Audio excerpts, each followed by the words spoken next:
Submerged Hide and Leaf is a game from Uppercut Game Studio, founded by two people who worked on the Bioshock series. First, Hide and Leaf was released on Stadia, and now it has reached other platforms. Someone may want to call it walking simulator, no action at all, but a lot of research and contemplation. But this is fundamentally wrong. Here we almost never walk, but most of the time we swim, jump and climb. Well, and complete, of course, such a beautiful game is still to be found. Submerged Hide and Leaf is a sequel. The first part came out in 2015 and got different feedback, from you can play only if there is nothing to do to absolute delight. The second one is better and more weird in every way. To begin with, we can now play not only as the girl Mika, but also as her brother Tika. In the first part of the sister was taking care of her wandering brother, and here they are already traveling together. And bad at the end of it becomes, on the contrary, Mika. It's all about the girl interacting with a kind of mess that contemplates plants, animals and people, turning them into empty forms. It sounds complicated, but think of it as just another thing that points everything around it. And so Mika was given because of it, which turned out to be a curse as well. The girl became ferret, she and her brother were chased away from everywhere, and Tika even injured. In the first part, her sister tried to save her dying brother, and in the sequel, it was time for them to deal with Masa. We still travel on a small fishing boat through the beautiful flooded city, but now our task is not to search for resources and to clear the location of Black Fifth. To do this, we first find such places in the telescope. We swim there, and Miko looks for a seed here, releasing it from the trap and place it in the roots. After that, everything around is cleared. The black crowd and ghost people disappear. Why does the trap in which the seed is impersonated consist of parts connected to some kind of consoles and receivers? What is the black giant that roams that water among the buildings and gives me nightmares? What's going on? At first nothing is clear, but it's more interesting to free the seeds, to find the diaries and clarify the detail of the misadventures of a brother and sister.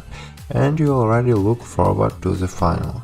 There is more tension in the sequel in terms of the story, and it's interesting to see how it all ends. As before, Miko has to jump, climb, step walls and generally do acrobatics to get to her goal. There's particularly nothing we need to do this. Places for interaction are marked red, and it's enough to run after them. Press up, down, left, right arrow, and the character does everything by himself. He jumps, climbs the wall or comes down, jumps from the ledge on the vines located on the right and scrolls on them further. But this does not mean that everything is so primitive. For one thing, there are more interaction with the levers that open doors, lower bridges and so on. Somewhere, in order to make a path, you first have to find a special sphere and place it in the aperitive notch in the floor. And somewhere you can use a boat to remove an obstacle or move a floating structure to make a crossing. But most importantly, the levels themselves. All these ruins, towers and half-submerged buildings have become larger, taller and more complex in terms of architecture and design. First you have to find the seed, then you have to lower or lift in on special construction to the roots, and then Miku herself has to figure out how to get there. There are plenty of options, many paths lead to diaries, flowers and other collectibles. And although the general scheme is always the same, the locations are different and they are very interesting designed. The designers know how to amaze and impress, and puzzle you do not always know where you crawl and jump.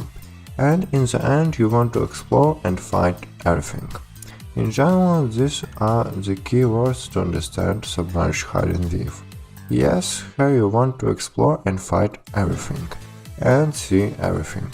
The sequel has more tension, acrobatics and special puzzles, but it's still an insanely beautiful adventure that runs to nice music and doesn't drive you anywhere, doesn't limit you in anything.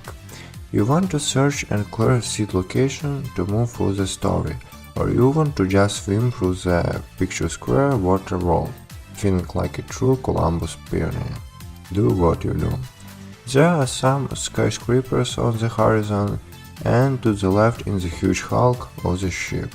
Further away is a staging tower, most likely an observation tower, from which you can view the surrounding through a telescope and add new marks to the map. And what is it? Semi-submerged ruins that like a castle, I think, and here it looks like either tower has fallen. We are drawn to everything, especially science. Along the way we can find the next relics, landmarks, improvements need to speed up the boat, or encounter another outlet which the game takes into account how many animals we discover. And we also collect style items to unlock new skins for the sister and brother and for the boat. Of course, we could have added a little more gameplay and spice to Submerged Hide and Thief, and above all, to make the boat itself more vulnerable and realistic, so that the heroes look for the fuel for it and periodically repair it. But this is in the realm of the same claims that were made about Cloudpunk, the same kind of exploration adventure, only about flying cars in Cyberpunk. In that case, it would have been a game with a different concept, one with less meditative contemplation that has to be understood and accepted. Well, or don't run it at all.